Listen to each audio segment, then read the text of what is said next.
这款跑步机产生异响，可能是这个边条和跑板它之间的这个卡扣锁得太紧了，产生了异响。我们需要把后尾座和马达盖给它拆掉之后再换边条。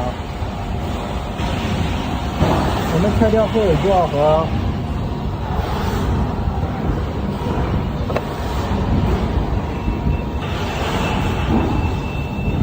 我们把马达盖拆掉之后，就可以更换边条了。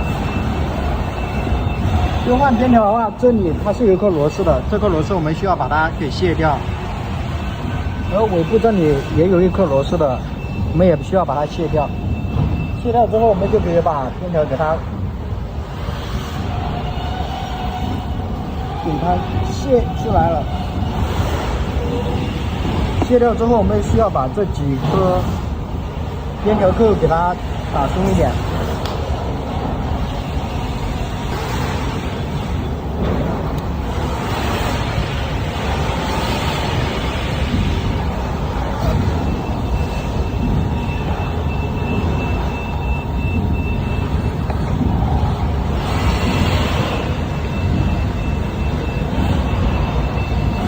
边条扣打松之后，我们再给它安装回去。